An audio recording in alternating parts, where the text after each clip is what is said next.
Hello, everyone, and we are live, episode 33 of the Fitness Business Growth Podcast. I'm here with Chris Hennessey. How are you, mate?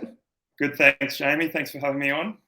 Now, mate, before we jumped on, I was telling you my love and admiration for an outdoor program, and Chris happens to own one of the most successful outdoor programs I've ever come across. No, in fact, that's a lie. It is the most successful outdoor program I've ever come across. So today we're going to dive deep in regards to the Outdoor Club, which Chris has run in Graceville for 9 years, and it's not slowing down, it's speeding up. And I'm going to pick Chris's brains of why it's so successful and what the future holds for him. Cue the intro.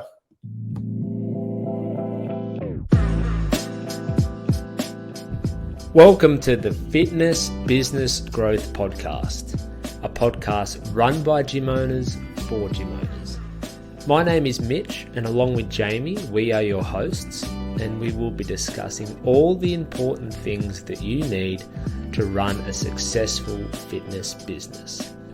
From marketing to lead generation to sales to retention to staff and much, much more. So if you are a fitness business owner, then this is for you. We hope you enjoy the following episode, and we will speak with you soon. So, Chris, we're back and we're broadcasting to the millions and millions of people around Australia. Let's do it. Let's do it. Well, mate, I want to thank you for your time today. You are very, very busy, so I do appreciate it. And I mentioned before our intro, I really admire what you've built up in Graceville, running an outdoor program. And I think there's lots of misconceptions around what an outdoor program is, the word boot camp, and I guess why it works or why it doesn't work. So, Chris, I got this from a Kim Barrett podcast, but it's my favorite question to start with every podcast. If I met you at a party, Chris, we did not know each other, and I said, "What do you do?" What is your answer to that question, mate? Yeah, well, as I said, my name's Chris Hennessey. I'm the owner of the Outdoor Club Graceville in Brisbane's Inner West. We've been, as Jamie said before, in operation for 9 years. We actually celebrate our 9th birthday next Friday, the 1st of September. We offer 24 sessions a week across 5 programs, all conducted in beautiful outdoor locations in Brisbane's Inner West. Our main clientele are females aged 30 to 60 who are really looking for... Yeah, they're fantastic. Who are really looking for like a gym alternative. They might have tried, 45 fit stops. Particularly coming out of COVID, we found that people wanted to be outdoors a little bit more. So they're just looking to stay fit and functional.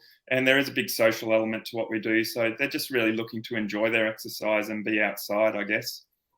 One of my favorite things about an outdoor program, Chris, and you in particular, lots of gym owners get so hung up on having the world's best facility with the world's best equipment. And quite often they can spend hundreds and hundreds and hundreds of thousands of dollars. If you don't mind, I'll share a quick story. We actually got started with an outdoor program that was wildly successful. So 2015, Mitch and I were tossing up behind buying an Anytime Fitness, believe it or not. And the reason, our thought behind buying Anytime was like we wanted to create a direct debit, which is what I think every personal trainer, every gym owner wants, pretty much a wage through a direct debit. And we were literally driving to a conveyancer office to sign a lease for this Anytime, to purchase it. It was going to cost us $90,000. And we thought to ourselves, do we really need a facility? Do we really need a location to create a direct debit? And we thought, probably not. And we actually started with a 10-week beginner bootcamp program outdoors. We charged $45 a week, and we ended up getting like 50 members overnight. And that is kind of like how we got started to where we are now. So I love outdoor programs. I love the ease of it. I love setting it up. Yeah. I think that's a key thing about outdoor is that we don't have the flexibility of having squat racks or bikes or ski ergs, but it's definitely not about that. It's not about your equipment. I think a lot of trainers, like I said, do get bogged down in having the best equipment and the best facility, but it really is. And most gym members that are successful will tell you that it's about community and building that community. And that's the stuff that people keep coming back for. It's amazing, right? Like this is episode 33. We all say the same things. Community is more important than equipment. And then I see people going out and buying echo bikes and Concept 2 rollers. I'm not saying equipment isn't important, but if we're in business to make profit, to live a good lifestyle, the question you should ask yourself is, can I do that without investing hundreds and thousands of dollars? And I actually forget, Chris, because we've never done it, that people actually go into debt. Mm-hmm. And I can't even imagine what that feeling is like, operating from a position of like, okay, so not only do I got to pay my staff, I got to pay my rent, but I've got this big bank loan behind me that's accruing interest that I've got to pay off too. Yeah, a lot of pressure comes with that too, I think. So I'm the same as you guys. I've never gone into debt to run any of my businesses. So it's a good feeling to be earning a turnover basically from day one and making a profit from day one. What you said then, Chris, is so important in regards to like, it's not a good place to be in paying back debt. It can be stressful. And I don't care if you're the world's nice guy, and you might be the world's nice guy, Chris, but if you've got debt over you, if you have a bill to pay, you would probably act very, very differently in a day-to-day in regards to how you treat your members, how you treat your family if you're stressed, but more important, if you get a cancellation, are you going to bill them the extra 30 days? Yeah. Are you going to try and hard sell them back into your program? And you being open 9 years is just so fucking impressive. And it comes from always doing the right thing by people, because you haven't got that stress behind you. You haven't got that big bill coming down your neck. Yeah, that's correct. I always remember a business coach I had very early on when I first started my franchise with Step Into Life. He said to me, always operate from a place of abundance, whether you've got 2 members or 200 members, always treat people like you're from a place of abundance. Whereas if you're operating from a place of desperation, it comes through in everything that you do. And you're right, when you get that cancellation, you get angry at people and you want to charge them as much as you can. Whereas when you're working from a place of abundance, you do the right thing by those people, and that in turn keeps them coming back when they're ready again. And I often get, you've seen, I guess, working together, I get a lot of returning members coming back because I never burn the bridges on the way out. Man, it's something I was going to say. So me and Chris work together for our Done For Everything service. Now, I promise not to talk about my service on our podcast, but we've given Chris 30 members. But the credit is to you, Chris, because a lot of those members have come through a text blast that we've done, which have been ex-members returning. And we send those text messages out. Our appointment setters book them in for phone calls. And the messages are, hey, Chris, I really miss being a part of your program. Hey, Chris, I moved out of the area. I've just come back. Thanks for the invite. As opposed to, please stop messaging me, right? So if you treat members the right way, ex-members, sorry, they will come back. And the question becomes like, are you in business for 3 years or 9 like Chris? And even that frame will affect how you treat people. Yeah, definitely.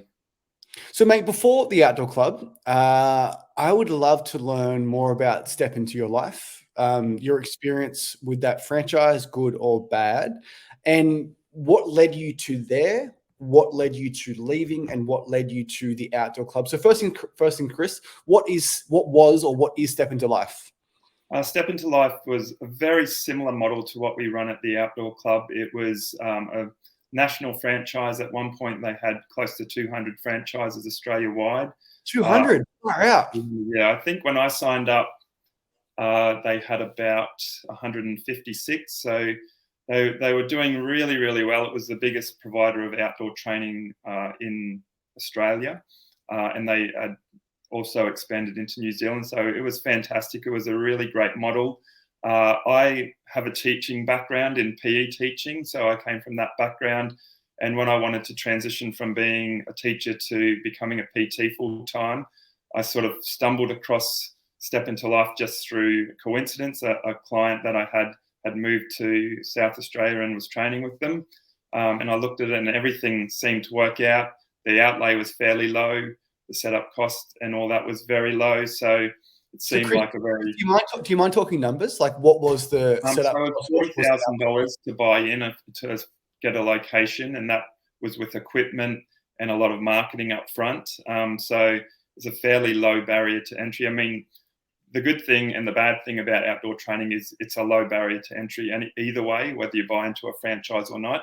But I thought it seemed, for what we got, it was a reasonable buy-in and there was fairly low risk in it. So just to clarify, mate, I think I missed that number. Was it 40,000? 40,000, yep. So And with that 40,000, mate, because I work with a lot of franchisees, I think this would be really valuable information. What did that 40,000 include? Was it the territory? Was it the equipment? Was it a percentage that went to marketing? What did that kind of include? So it was a bit of everything. So it was a franchise fee that you'll pay with any franchise. It was the equipment set up for initially about 20 people. And then it was about a $5,000 investment in marketing, which was a lot of Google ads and Facebook at the time. Man, that would have been a lot back in the day, $5,000. It was. And I mean, it worked. I grew that franchise pretty much through social media.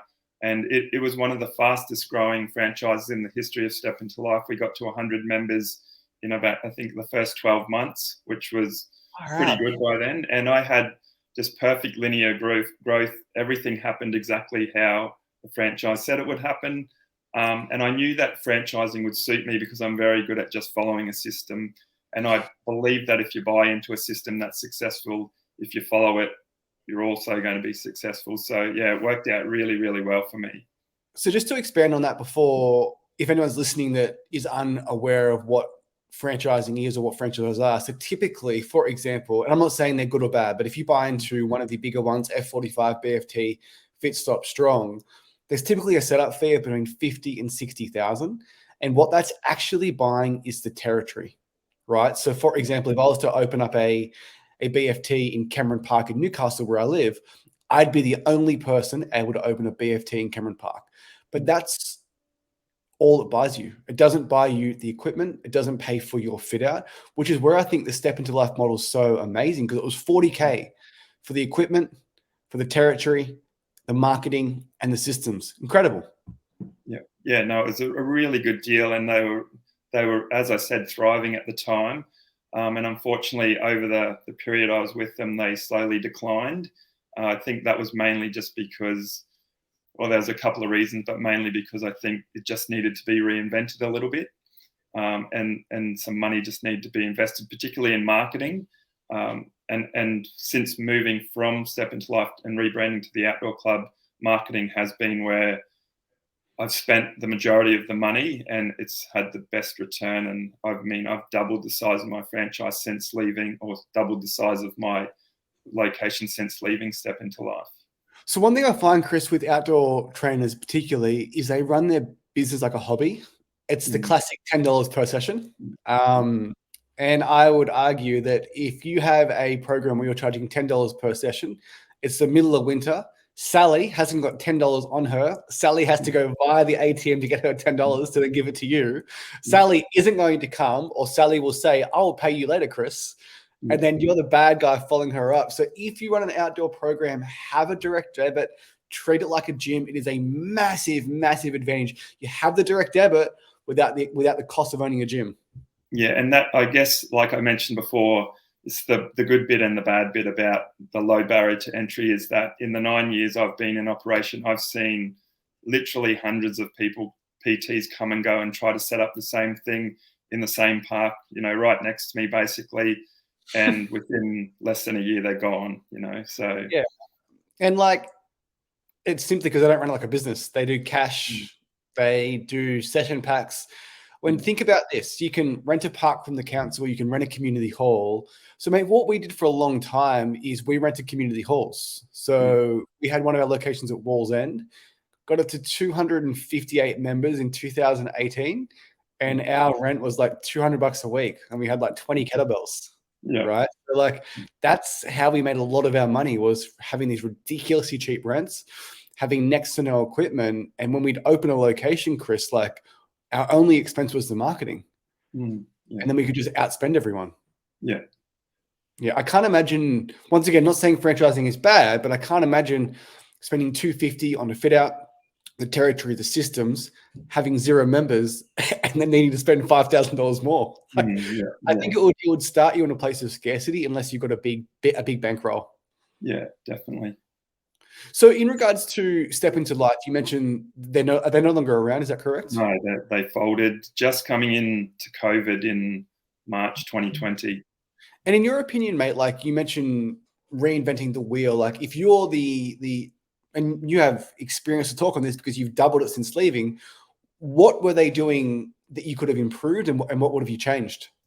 I think so. I sort of saw the writing on the wall earlier than when they folded. So I started sort of experimenting with things like shortening the session so we could fit 2 sessions in the morning rather than just they were doing 1 hour sessions, which meant you could only really do one every morning, which opened up about double the time slots that we had on offer, which was a no-brainer for me. It wasn't really a lot more investment in time, but it just gave people more options. It gave them went from basically 12 options a week to 24 options a week, and that really exploded the growth.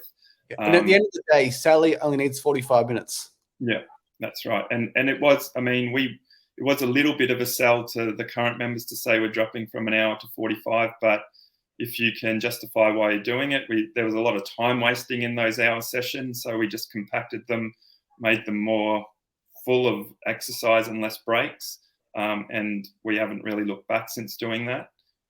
And what a value proposition, right? So at Breakthrough Active, we have 5:15, 6 a.m., 6:45, or we could just have 5 and 6. We get a third session. Our members have more options, and they only need 45 minutes on an hour. So you're shortening the amount of time they need to invest in your program while giving them more options. So it's a win-win-win. So a few CrossFit gyms around us, Chris, that have sessions that go for an hour 10. Because they have a 20-minute warm-up before they start 1 arming their snatching. And I'm not saying it's bad, but like, what about that logistical nightmare in hour 10? Yeah, no, that sounds difficult. So Step Into Life, they were hour sessions. When you moved to 45 minutes and you said, hey, Mr. Step Into Life, like, I'm seeing great success with this. What was their response? And did they take feedback from you, or what was that like? Yeah, I think I was actually employed to work in their head office for the last 6 months of their existence. So hopefully that wasn't an indication of the job I did for them. But and we started to really play around with things and look at. I mean, that was a small change that made a big difference for me. Probably wouldn't make as big a difference for people on lower memberships, but it really came down to the marketing, and just people didn't know. Particularly in Queensland, we had, I think, probably 6 or 7 franchises Queensland wide. No one knew the brand. So it was about letting people know that we actually existed. We knew the product was very good and that there was still a real need for outdoor training and a market for outdoor training, but just people didn't know we existed. So, and we did very little marketing towards the end. So we were competing against their 45s and Fit Stops, whose budget are obviously huge. So we just had no presence. And I thought, like I said, I knew the product was good. I just needed to we needed to let people know about it. And it was a case of, I think a lot of the franchise partners were struggling, so they didn't have the money to invest. So it's kind of a case of, well, you don't have enough money to spend, but you can't make any money because you're not advertising. So the bigger franchises like myself had the money, and coming out of COVID, we invested in that and found that was what was really missing, was just letting people know that we existed. And with your marketing, mate, were you doing more branding stuff? Were you doing more awareness, video views? Were you doing testimonials? Or were you doing like call to action, 28-day challenge, 6-week challenge? For me, coming out of COVID and starting with my new brand, it was just a lot of awareness. But it was also, we did 8-week challenges, which were really successful for us, and just put a heap of money into Facebook ads. And that's how the business grew. That's what I like to hear, Chris, a heap of money into Facebook ads. It works. Well, it has for me. I've pretty much, that's all I've used. I don't do letterbox drops. I don't do a lot of, joint ventures with people. I just spend a lot of money on Facebook, and it works. Well, with Facebook ads, right? Like if you're a gym owner listening, or a PT or an online coach, and you haven't used them before, imagine you run an online program, Chris, and it's a 12-week strength and conditioning program for fighters that have an upcoming fight. So you can say, attention, are you interested in improving your fighting? Are you interested in improving your strength conditioning for your fighting? You can choose 5 interests: Conor McGregor, UFC, mixed martial arts, Ronda Rousey, UFC, and you can place the ad in front of that person, right? So that's online, but for local, you can drop a pinned in Graceville, do a 5-kilometer radius. Attention, ladies in Graceville, aged between 30 and 40.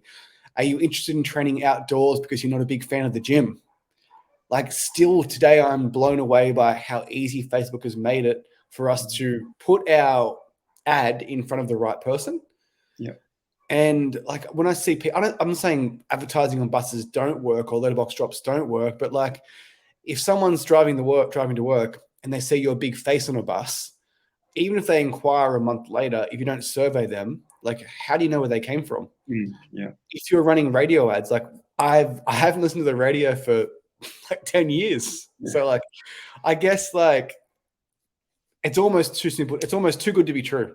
Yeah. And I think the other key point there is that I think I worked with a lot of business partners when I was working for Step Into Life and found that I'd say to them, oh, have you tried Facebook ads? And they go, oh yeah, I threw $100 at it and I got no leads. And that was pretty much how I operated before I started using agencies prior to COVID, was I would throw $200 or $300 a month at some ad that I made up myself. I'd get no leads and then I wouldn't do any marketing for another 6 months until we came up to another challenge. So I think investing your money in a really professional operation like yourself and Mitch Thank you.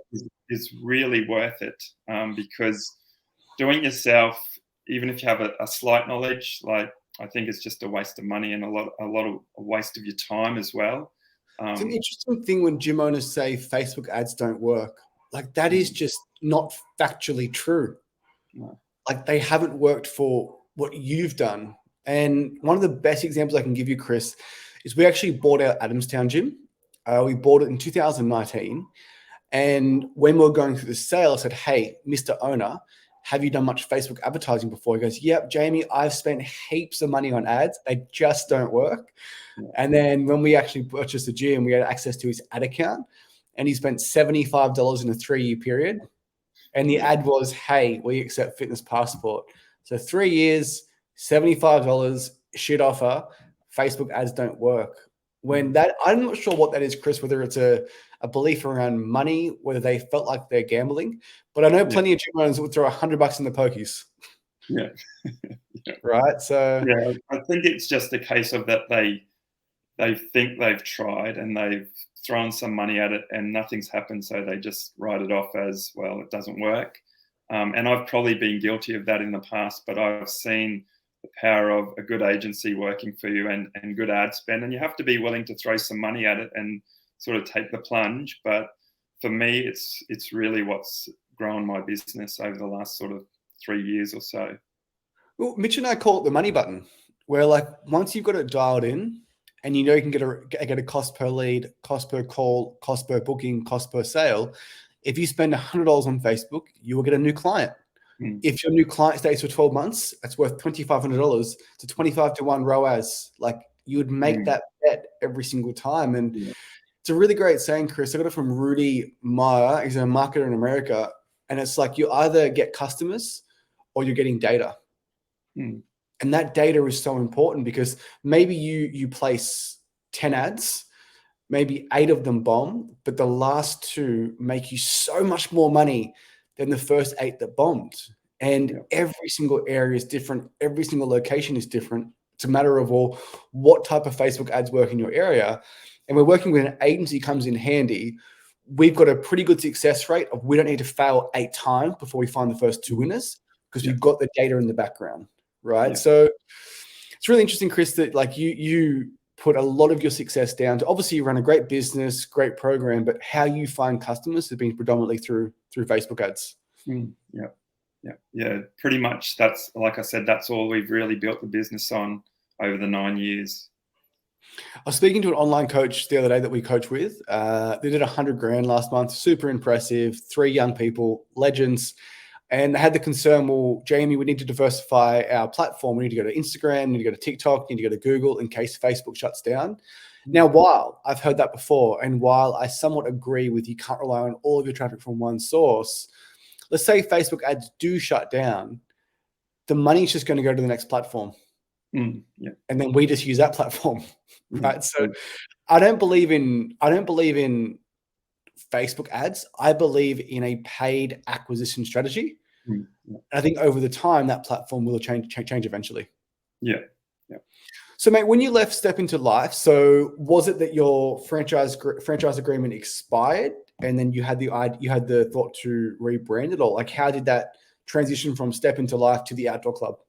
Yeah, so as I said before, I sort of had seen the writing on the wall. There was a changeover of ownership that really the new guy that came in didn't have much of a clue of what he was doing. So the guys that were doing better in the group were getting together and thought we better start looking at rebranding. And so coming into COVID, obviously everything shut down and the management of Step Into Life didn't really have a clue of what we were going to do. So that was a very steep learning curve for me. So basically I shut my business, I think on the 23rd of March, which was a Wednesday. The following Monday, we were operating online. So that was as I said, a very steep learning curve and really difficult to sort of transition everyone from training outdoors to going online, particularly because my demographic is slightly older and then a lot of them weren't used to using Zoom. Like most of them hadn't used it for work. So we got on Zoom, we kept about 75% of our clientele, and it ended up being a really great thing. I would go to the park every day and stream a class live from the park just to get outside and make it feel like it was still outside. Yeah. It was really good. I love that, Chris. I love that, Chris, because you found a way. It wasn't ideal. Your clients didn't understand Zoom. But I think what clients wanted in that time period is they were happy to pay their membership, but it wasn't a charity. They had to know that you were working your ass off for it. Yeah. And you were going above and beyond to provide the best service possible in conditions that weren't ideal. And that's why you kept the majority of your memberships, which is amazing, mate. Yeah, and that's where I sort of come back to the strength of building that community is even though it wasn't, like you said, ideal, they still wanted that connection with their community. And even though it was across a computer screen, there was still connection there. And we did things like after exercise drinks on a Friday night online and did trivia stuff. And it really made the best of a very bad situation. Funny you say that, mate. We actually hosted a trivia night online too. So it was just... Yeah, and it was really, again, it wasn't ideal, but it was still connection for those people, which a lot of people were missing during COVID. But digressing from that is basically they didn't have a plan of what to do. So I created that and then shared it with a lot of franchisees. But then the talk was that, well, what are we really paying our franchise fee for? And I was being one of the more successful, I was paying quite a bit each month. So I kind of led the transition for the people that wanted to get out of the franchise, and the writing was on the wall. So I think the franchise owner was happy for us to buy ourselves out, and that was a very, very stressful and difficult negotiation period, because if you look at a franchise agreement, it's very, very heavily stacked in the favour of the franchisor, and so it's very hard to get out of. And I still had over a year left on mine.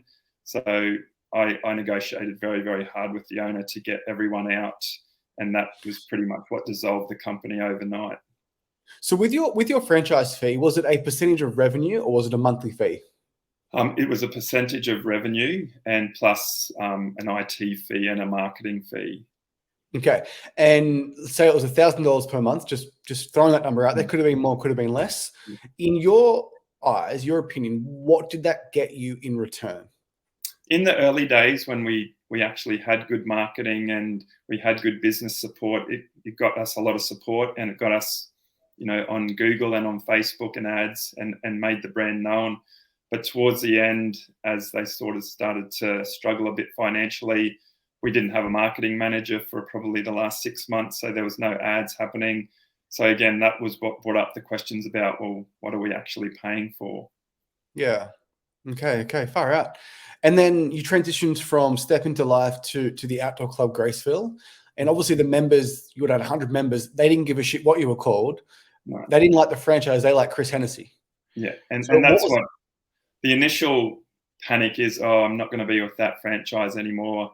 But it was actually probably one of those situations where you think it's the worst thing, but it actually ends up being the best thing, because it just gave me so much freedom. In the end, I felt like they were holding me back a little bit, and because obviously there's restrictions about what you can and can't do within a franchise.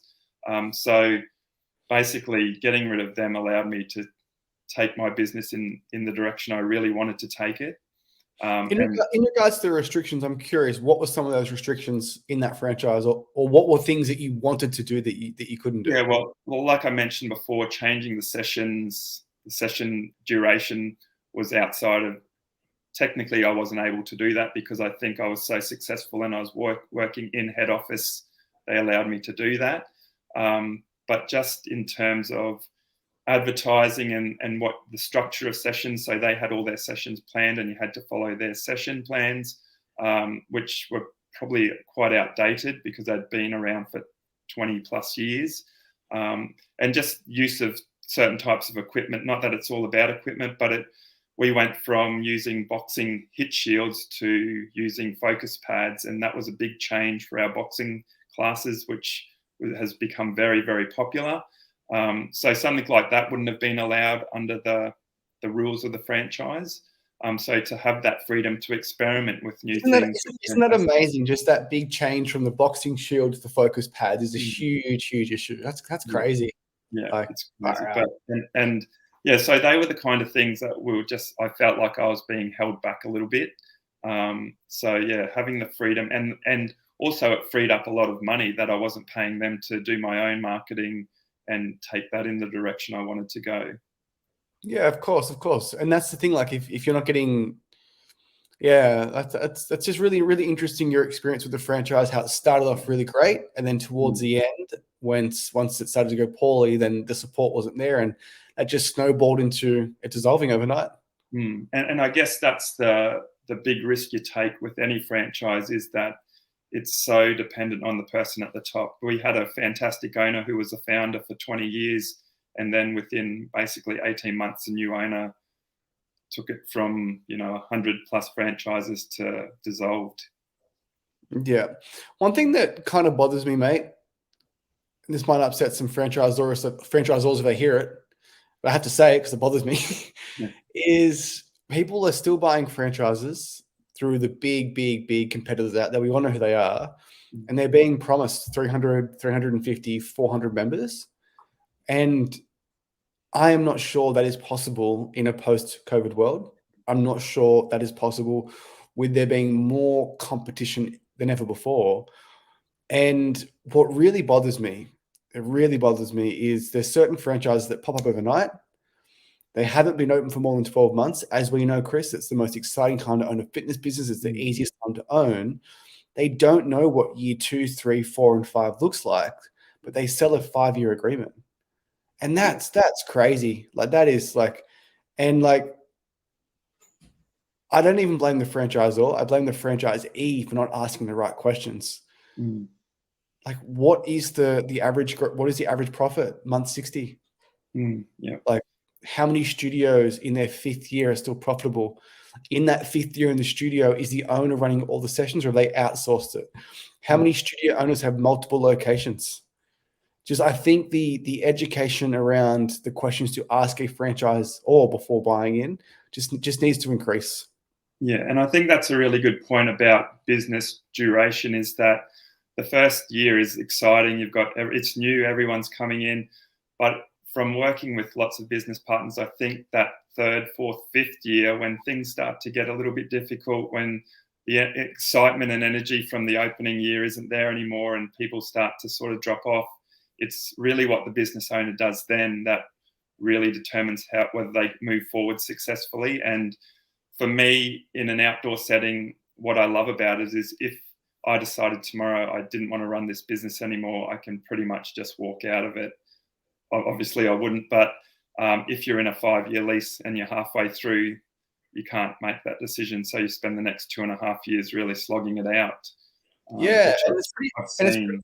It's pretty amazing. Like if you're a gym owner looking to open a business, before you open up a new franchise in a new area, why don't you go to your local park? Run 6 a.m. Monday through Friday, 6 a.m. Monday through Friday, 6 p.m. Monday through Friday. Chuck a few $1,000s into Facebook ads, pay an agency, do a bit of a pre-sales. Chris's brand new boot camp opening on the 1st of next month. Who's interested? And you might find out pretty quickly that, hey, this area is doing great. I've got a great response here. People like what I'm offering. I'm there. Now I'm going to get a building lease, as opposed to getting the building lease before even opening. It's just like, we've always done it the exact opposite way, Chris, where we've had 100 members before we opened. As opposed to opening and then getting 100 members. And I think for me, it was very important that I'd lived in the area for quite a few years before I started the business as well. So I had an idea of what competition was around, what the demographic was like, whether it would be suited to outdoor training. And outdoor training won't work everywhere, just like a fit stop might not work everywhere. And I think it's good to have that local knowledge before you open up a business, and definitely before you commit to a 5-year term. 100%. We opened up a boot camp, Chris, in Preston, which is like the Western Sydney. And the fear was, well, what if I open up this big, expansive timetable and it doesn't work out? Which is a very, very valid fear. And I thought, well, hang on, well, let's just do a 28-day beginner boot camp starting X date. Let's try and fill it. We ended up getting 53 people into that boot camp starting day 1. They roll over day 28. You do a big grand opening. Before you know it, week 5, you've got 70 members. But worst case, you have 0 members. And the truth is, that worst case, somewhere on earth, some locations, that would happen. Right. But I guess for gym owners, what I want is just to make sure that, like, you do not make people always talk about, stop spending money on coffee, stop spending money on fast food. No. Drink the coffee. Just avoid those catastrophic decisions, those catastrophic leases that go for 10 years. If you do that, I think you're going to be pretty good in business. Yeah, I think so too. One thing we discussed, Chris, before jumping on, is if a new gym opens in Graceville tomorrow, I think people in the area think, another gym. How many gyms are open? How many more do we need? But I truly think that's where outdoor training is special. The unique selling point is that it's outdoor. The unique selling point is there might be 50 gyms in the Brisbane area, but how many successful outdoor programs are there? So you almost niche down in the area of the go-to outdoor provider, when if you have a gym, people will chop and change. So I just love the power of outdoor training. Yeah, it is. And like I said, there has been plenty of competition that's come and gone in the last 9 years. But I think the fact that we run a full timetable across 6 days makes a difference. And early on, there was plenty of times where I thought about cancelling my 9:15 sessions. Every year I'd have a discussion with my wife and say, there's only 3 people turning up. I actually remember for the first 6 months, it was just one person and I in the 9:15 sessions. And I thought, these are hopeless. But now they've got, 15, 20 people in them. So it's just being persistent with that big timetable. And there were early days I was turning up to the park and there'd be no one at the session. And that was quite demoralizing. But I thought, I just got to stick to it and stay persistent and keep going with it. And it's definitely paid off. And now you're entering your 9th year in business with 199 members. Mate, I wish you had 200. It would have been a better story. I know. Well, that's your fault, mate. Yeah. It's interesting you say that in regards to not cancelling sessions. So many phone calls I've had for our gym in particular. So, I was going to X location. They had a 6 a.m. session, but they'd always cancel a session the night before if there was only one person going. If you're a gym owner and you had that timetable, commit to that timetable. Stick it out, because you will fill it up if you're like Chris and you are persistent. Yeah. And I think also one of the things about outdoor training is not everyone wants to get up at 4:30 in the middle of winter in the dark and go and train people. I love it. And I mean, it's one of the difficult things with finding staff as well. Not everyone wants to train outdoors, even in the middle of summer when you can go to a nice air-conditioned gym. But it's something that I really love. And I've got some fantastic staff at the moment that also love it, which I'm really blessed with. I think it actually builds a community, because the 20 people at 6 a.m. when it's 0 degrees outside, they're going through something difficult together. And it just creates that bonding.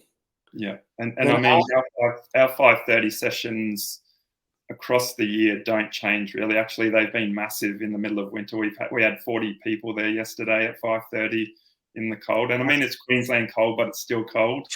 And it's dark, and when you can go to a fully lit gym where you've got, you know, nice warm heaters on. It really builds a sense of community amongst those people.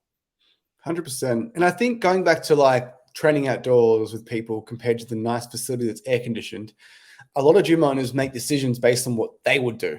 Mm. Now, personally, Chris, I wouldn't get up in the middle of winter and run around the park with a bunch of women. Yeah. I would go to an anytime fitness. Yeah. But you're forgetting that I am not your avatar. Like my opinion does not matter. Yeah. These are people that you are going after. And we discussed before, but your main group of people is women aged 30 to 60. Yeah. So the same way I wouldn't want to run around a park at 6 a.m. in the morning, they do not want to walk into an anytime fitness with blaring music with 35 guys hanging around the squat rack. Yeah, correct. Cool. So, mate, I guess like, what would your advice be to someone who's just finished their Cert 3, Cert 4 in fitness? They want to start their own business, but they don't know what to do. Yeah, I would say the best thing you could do, and probably the best investment of your money if you have some, is to invest in a good coach, someone with experience, or find a mentor. It might not even be someone that's paid. I know when I started with Step Into Life, the first thing I did when I signed up is I found the most successful business partner in Australia, which was a guy called Shannon Barry in West Lakes. And he became like my mentor. And I just felt he was successful. He was where I wanted to be. I would just copy everything he did. So whenever I struck an issue in my business, I'd get straight on the phone to Shannon and he would tell me, I'll do this. This is what I do. And I do that. And surprise, surprise, I became as successful as he was. So I think finding a really good mentor that it has been successful and has been and lived through what you're trying to do would be essential. But in terms of setting up a business, it's just about, like any business, just committing to it. And for me, coming from a teaching background, I never wanted to go back to teaching. So that was my why. And I was going to do everything. I was going to move heaven and earth to make this business a success because I didn't want to go back to teaching with my tail between my legs. So you've got to have that work ethic and that real drive to be successful, and know that in any business, but particularly in fitness, because there's so much competition, is you just got to stick at it and go through the hard days where no one might turn up, but you just got to keep turning up every day and doing those little 1%ers every day, like checking in with your people that haven't been there. It would be easy just to let people not come, but if you check in with people, that's what builds your community. That's what keeps them accountable and keeps them not feeling like a number, particularly if you've got a large business. Understanding your why, like it's so cliche, it's so cheesy, but it's so true. Yeah. I have a similar why, Chris. So my first job out of high school, I worked for Centrelink. Yeah. I was in a call center for the Family Assistance Office. Yeah. I left there February 9, 2012. And like, I am not going back there. That is like my biggest fear on earth, would be going back there, as you said, with my tail between my legs. And it helps you get through those sessions at 9:15 where there's one person there. Yeah. It helps you get through those days where you have more cancellations. It helps you get through those days where your ads aren't working. Like, I don't remember many days, Chris, where I'm not putting out some type of fire. Yeah. And I mean, that's a small business, and you either like that or you don't. And I think the biggest mistake that a lot of people make getting back to franchises, they just buy into a franchise and think that there's going to be 300 people turn up tomorrow, and not understand that there's still a lot of work between 0 members and 200 members. Build it and they come, hey? Yeah. Yeah, I think just everyone uses this example, but it's accurate. Blockbuster. Yeah. Like Video Easy, two of the biggest companies in Australian history are now gone due to Netflix, Amazon, Disney, Hulu. Just because X Gym got to X number of members in 2015, please use common sense and understand that there was zero competition then. Yeah. Please use common sense and understand that group fitness was booming then. It was the first of its kind. It would make sense that it was easier to get members. It would make sense that more people would be in your program. There's no competition. Yeah. And Chris, like that's what happened to us. We got very, very fortunate. We opened our first location, got it to 508 members. Now, if myself, Riley Stewart, Jimmy Pomponio, the best fitness business coaches in Australia got together and went to Curry and opened a boot camp today in 2023 with a team of 10 VAs. Yeah. We could not get it to 508 members. It's a fucking different time. Yeah. Right. Yeah, so very different. And I think just like understanding that like times change. And I truly believe, Chris, that fitness businesses need to be getting leaner. They need to be more profitable off less members and not thinking about, oh man, I can't even imagine having 400 members and having a 10% churn rate and needing to find 40 members every single month just to stay where you are. It is just unbelievable amounts of stress.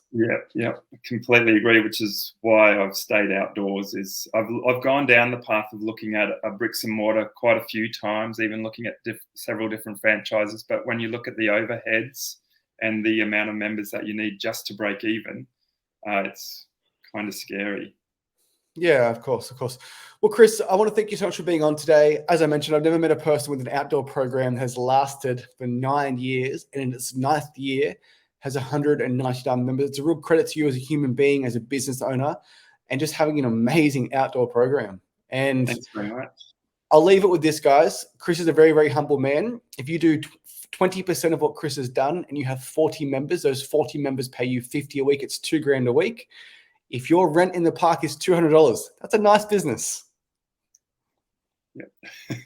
It is. Oh, yeah, it is. I agree. All right, guys. Thanks for listening. Really, really appreciate it. Have a lovely, lovely day. Cheers. Thanks, Jamie. Thanks, Chris.